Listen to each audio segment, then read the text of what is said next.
Olá, alunos da turma ATS 18, tudo bem com vocês? Estou aqui em mais uma aula da disciplina Enfermagem em Pronto-Socorro 2 e Urgência e Emergência. Hoje nós vamos falar um pouquinho sobre aneurismas. A gente vai falar um pouquinho sobre o aneurisma cerebral, o torácico e o abdominal, tá? Vamos falar um pouquinho as causas, como que é diagnosticado, o tratamento, né, como que é abordado pacientes com esse diagnóstico e, é claro, os cuidados de enfermagem. Eu espero que vocês gostem dessa aula. Qualquer dúvida, pode me deixar uma mensagem aí no e-mail que a gente vai se falando, ok? Então vamos lá.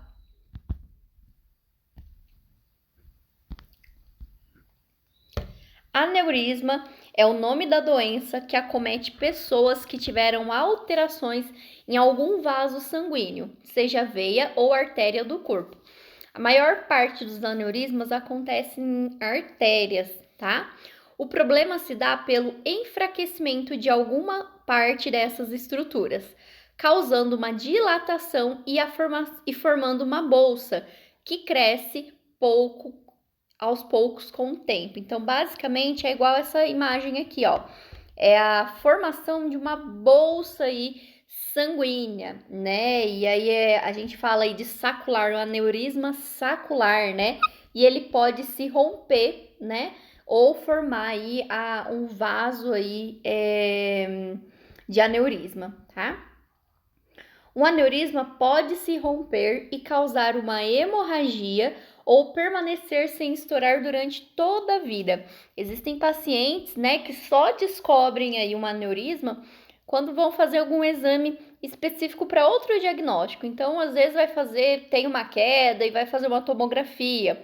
E aí na tomografia constata esse aneurisma. O paciente nunca sentiu nada, né? Sei lá, tem uma dor torácica, vai fazer um raio-x, uma tomografia. É identificado um aneurisma, né? Então, essa dor torácica não é pelo aneurisma, é por outro diagnóstico e identifica esse aneurisma. Então, o aneurisma, ele pode ou não ter sinais e sintomas, né? Pode ser que o paciente tenha e vive aí por muitos anos e nem conheça sobre isso, né? Entre os tipos mais comuns de aneurisma, temos aneurisma cerebral, aneurisma de aorta torácica e aneurisma de aorta abdominal. Então, agora a gente vai falar um pouquinho brevemente sobre cada um desses principais tipos, tá? Os mais comuns aí. Aneurisma cerebral. O aneurisma cerebral é uma dilatação em um dos vasos sanguíneos que levam sangue até o cérebro. Então, por algum motivo, uma das veias cerebrais causa aí essa bolsa, né? Essa dilatação do vaso. Quando isso acontece, a parte dilatada geralmente apresenta uma parede mais fina e por isso existe um elevado risco de romper. Quando um aneurisma cerebral rompe, provoca o AVC hemorrágico, porque tem sangramento, tá?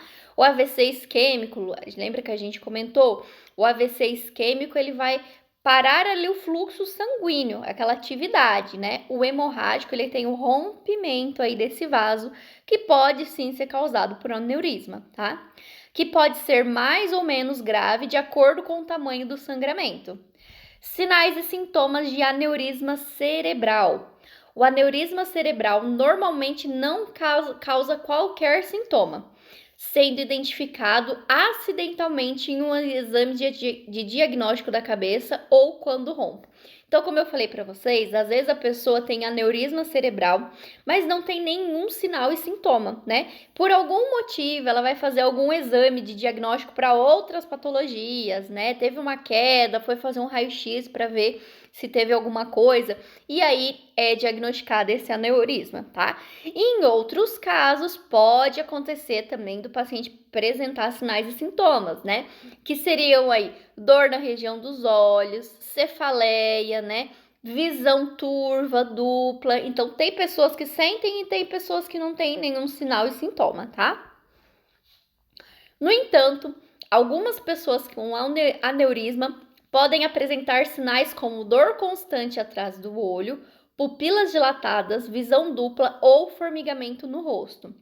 Os mais comuns O mais comum é que os sintomas surjam apenas quando o aneurisma rompe ou está vazando. Nesses casos, os sintomas são semelhantes aos de um AVC hemorrágico e inclui dor de cabeça muito intensa e repentina, que piora com o tempo, náuseas e vômitos, pescoço duro, rigidez, na região do pescoço, visão dupla, convulsões e até desmaio. Diagnóstico, então como é que o médico sabe, que o paciente tem um aneurisma cerebral? Geralmente, para confirmar a presença de um aneurisma cerebral, o médico precisa pedir exames de diagnóstico para avaliar as estruturas do cérebro e identificar se existe alguma dilatação nos vasos sanguíneos. Alguns dos exames mais utilizados incluem a tomografia computadorizada ou a ressonância magnética, por exemplo. Então, através desses dois exames de imagem, consegue-se identificar aí a proporção desse aneurisma cerebral, tá?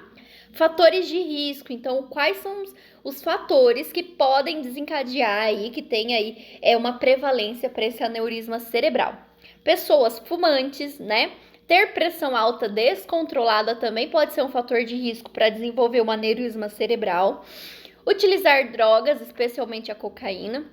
Consumir bebidas alcoólicas em excesso e tem histórico de aneurisma na família. São fatores de risco que uma pessoa tem em desenvolver o aneurisma cerebral.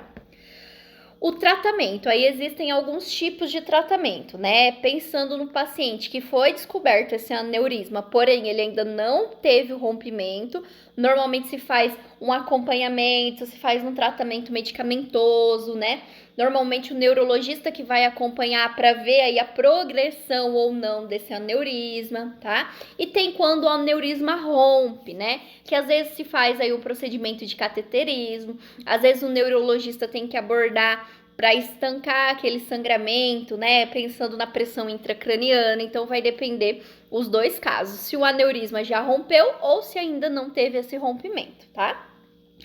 Aneurisma não rompido. Na maioria das vezes, os médicos optam por não tratar aneurismas não rompidos, já que o risco de romper durante a cirurgia é muito elevado. Assim, o normal é que se faça uma avaliação regular do tamanho da dilatação para garantir que o aneurisma não está aumentando de tamanho. No entanto, em alguns casos, o neurologista pode optar por fazer a cirurgia endovascular com colocação de stent para prevenir rompimento.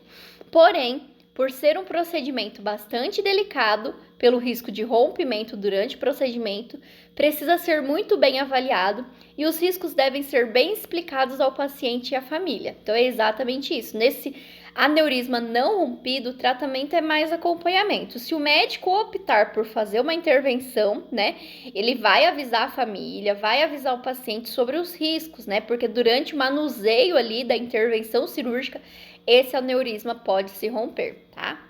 E se já tiver rompido, qual que é o tratamento, Quando o aneurisma rompe, é uma emergência médica e, por isso, deve-se ir imediatamente ao hospital para iniciar o tratamento adequado, que normalmente é feito com uma cirurgia para fechar o vaso que está sangrando no interior do cérebro. Quanto mais cedo o tratamento for feito, menos serão as chances de desenvolver sequelas para toda a vida, já que menor será a área do cérebro afetada. E sim, é semelhante ao AVC hemorrágico, Teve o sangramento ali,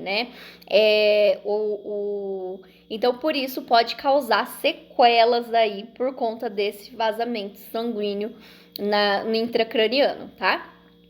Após o aneurisma, a pessoa pode não ter nenhuma sequela, mas algumas podem apresentar alterações neurológicas semelhantes a um AVC, como dificuldade em levantar um braço por falta de força, dificuldade para falar ou lentidão no pensamento, por exemplo. As pessoas que já tiveram um aneurisma possuem o maior risco de sofrer um novo evento, porque tem histórico, tá? Cuidados de enfermagem no caso de aneurisma cerebral. Então, eu tô com um paciente lá com diagnóstico de aneurisma cerebral. O que é que eu, quanto enfermagem, devo realizar como cuidado principal? Então, realizar a avaliação neurológica pela escala de coma de Glasgow, a gente precisa, né, aplicar a escala de coma de Glasgow, estar atento a convulsões e alterações do quadro clínico, após neurocirurgia, manter oxigenação adequada, controlar sedação e observar sinais de complicações, né? Observar sinais vitais, né, para ver se o paciente não está entrando em estado de choque, monitorar os sinais vitais, como eu falei, para ver essas questões do choque, né? Monitorar o parâmetro respiratório se esse paciente estiver entubado, né? A questão de sedação e tudo mais, tá? Aí a gente vem falando um pouquinho sobre aneurisma torácico, né? O aneurisma da aorta torácica ocorre na aorta, na porção do tórax. Há pessoas que possuem aneurisma, mas não o sabem, pois a doença nem sempre apresenta sintomas, mesmo nos aneurismas de maior volume. É a mesma coisa do cerebral. Às vezes o paciente tem, mas ele não sabe, né? E aí ele vai fazer aí um acompanhamento, um exame de rotina e acaba descobrindo esse aneurisma, tá? As causas. Não se sabe exatamente a origem de um aneurisma da aorta torácica. Pensa-se que é causado por uma fragilidade da parede, que pode ser devido a doenças genéticas, a aterosclerose, que é aquele acúmulo de gordura, né, lá na artéria, infecções ou traumatismos provocados por queda ou acidentes de carro, por exemplo. Os fatores de riscos que podem desenvolver aí, né, evoluir para um aneurisma torácico. O risco de desenvolver um aneurisma de aorta torácico aumenta com a idade. O histórico familiar de aneurisma de aorta torácica, lesões no tórax e infecções também pode ser fatores de risco. Alguns pacientes com aneurisma de aorta torácico também têm aneurisma de aorta abdominal, tá? O risco de desenvolver o aneurisma de aorta torácica aumenta com a idade. O histórico familiar do aneurisma torácica, lesão do tórax e infecções também pode ser fator de risco, como eu já havia citado anteriormente, tá? Os sintomas aí para aneurisma torácico, né? Muitas pessoas com aneurisma de aorta torácica não têm nenhum sintoma. O aneurisma pode crescer lentamente e não causar queixas. Os aneurismas também podem crescer rapidamente e pode se romper, que aí é que está a complicação, tá? Fumar é um dos fatores que acelera o crescimento de aneurisma, seja cerebral, torácico ou abdominal, tá?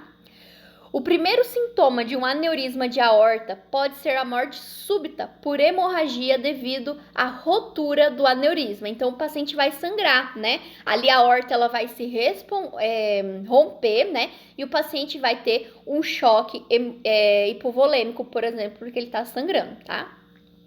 Durante a rotura, o doente pode sentir uma dor intensa no tórax que irradia para os espaços entre as omóplatas. Quando o aneurisma aumenta de tamanho, é provável que comprima os órgãos próximos e o paciente apresenta queixas devido à compressão. O doente pode sentir dor no peito, dor na parte inferior das costas, tosse, rouquidão ou dificuldade para respirar. Claro, dependendo aí a localização desse aneurisma, tá?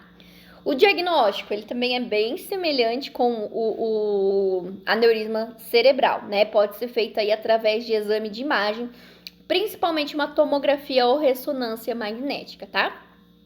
O raio-x de tórax pode dar algumas pistas para o diagnóstico, mas a informação é inespecífica. O ecocardiograma, que é como se fosse um ultrassom do coração, permite, por vezes, identificar o aneurisma da aorta torácica. O exame de eleição para o diagnóstico do aneurisma de aorta torácica é a tomografia computadorizada. Então, o melhor exame para esse diagnóstico é a tomografia, tá? Quanto ao tratamento, se o aneurisma de aorta é pequeno, o médico pode realizar vigilância clínica. Essa inclui consultas e exames de imagem regulares para controlar o tamanho do aneurisma, igual ao do cerebral. Ele vai fazer um acompanhamento, tá? Além disso, o médico vai procurar controlar os fatores de risco associados ao aneurisma. Então, se o paciente fumar, né, se tiver algo de fator de risco para o aumento desse aneurisma, ele vai orientar o paciente aí a quanto tratamento, tá? Assim, vai recomendar que o doente deixe de fumar, que pratique exercícios físicos, que controle a pressão arterial e colesterol, entre outros. O médico também pode aconselhar a correção cirúrgica ou endovascular. Estas intervenções são complexas e apresentam elevada taxa de morbimortalidade, porque igual no aneurisma cerebral, esse aneurisma torácico pode se romper durante o ato cirúrgico, tá? Correção cirúrgica aberta, em que são feitas incisões, ou seja, o corte no tórax e no abdômen. O aneurisma é substituído por um tubo sintético, né? Então é como se eles fizessem aí um novo caminho e bloqueasse aquele aneurisma. Correção endovascular é através de um corte na perna ou punção, picadinha, né? Em uma artéria, intervém-se um stent que corrige o aneurisma. É igual, bem semelhante a um cateterismo, né? Então, um catéter ali numa artéria, normalmente a femoral, vai até lá no coraçãozinho e abre um stent, tá? Cuidados de enfermagem aí nesses casos de aneurisma torácico. Manter a mensuração dos sinais vitais com atenção especial para a pressão arterial e frequência cardíaca, porque se eu tenho um aneurisma lá na minha aorta torácica, né, pode ter aí alteração de pressão e frequência cardíaca e até uma arritmia, tá? Obtenção de acesso venoso de grande calibre. E se atentar para os sinais de choque, esse aneurisma ele pode ter se rompido e o paciente pode estar com uma hemorragia, então ele pode estar até entrando num quadro de choque hipovolêmico, tá bom? Aí nós vamos entrando aqui no nosso último tipo principal de aneurisma, que é o tipo aneurisma abdominal. No aneurisma da aorta abdominal, a semelhança dos outros aneurismas, a parte do vaso sanguíneo na zona dilatada pode tornar-se fraca e a artéria romper. A artéria rompe sem qualquer aviso. Quando rompe, o sangue sai da aorta para o abdômen, causando um sangramento maciço. Se o aneurisma não for corrigido de imediato, o doente pode morrer. Então, ele também tem possibilidade de entrar num choque hipovolêmico porque está sangrando, tá? Fatores de risco que pode desenvolver aí o aneurisma abdominal. O risco de aneurisma da aorta abdominal é maior nos homens de raça branca com idade superior a 60 anos, fumadores ou ex-fumadores, com hipertensão arterial, doença arteriosclerótica e secundários. Um outro fator muito importante é a existência de um familiar próximo com aneurisma de aorta abdominal. Também histórico familiar, né? É um fator de risco para esse tipo de patologia, tá? Os sintomas. A maioria dos sintomas com aneurisma de aorta abdominal não apresenta qualquer tipo de sinal ou sintoma. O aneurisma é identificado quando o paciente faz um exame de rotina, como a ecografia ou a tomografia de tórax, né? Os sintomas ainda falando. Por vezes, o paciente sente uma palpitação no abdômen, como se fosse uma sensação de estômago cheio, uma compressão ali abdominal, tá? Pode ser uma sensação de estômago cheio, sensação de plenitude gástrica após ingerir uma pequena refeição. Pode também notar uma dor no abdômen ou costelas por conta dessa pressão aí, tá? O diagnóstico, né? Como que é identificado o aneurisma abdominal, né, de aorta abdominal. O diagnóstico de aneurisma de aorta é feito pelo médico através da história clínica e alguns exames ou meios complementares de diagnóstico. A ecografia e a tomografia computadorizada são os exames habitualmente realizados no diagnóstico de aneurisma da aorta. O tratamento, então, quando é identificado esse aneurisma abdominal. Os aneurismas pequenos devem ser observados periodicamente com exames, como a ecografia e a tomografia computadorizada. Quando o aneurisma cresce e aumenta o risco de rotura, o aneurisma deve ser corrigido. A correção pode ser feita por cirurgia ou por técnica endovascular. Por cirurgia, que a gente comentou, né? Pode ter abertura abdominal e fazer uma intervenção cirúrgica, e técnica endovascular é aquela lá que se coloca um stent ali, um catéter ali na artéria, vai até a artéria atingida, né, a aorta ali abdominal, e abre um stent para tentar conter esse aneurisma. Cuidados de enfermagem. Administre suporte ventilatório se o paciente estiver com quadro de dispneia, desconforto respiratório, né? A gente tem que monitorar isso para fornecer um aporte respiratório ventilatório adequado. Garanta um acesso vascular de grande calibre. Preconize medidas de conforto como controle da dor e da ansiedade. Configure a monitorização de sinais vitais a cada 15 minutos e garanta repouso absoluto no leito. Isso quando é urgência e emergência para aneurisma abdominal, tá bom? Pessoal, espero que vocês tenham gostado dessa nossa aula. Qualquer dúvida, pode me deixar uma pergunta lá por e-mail que a gente vai se falando, ok? Beijinho para vocês e até a próxima aula. Tchau!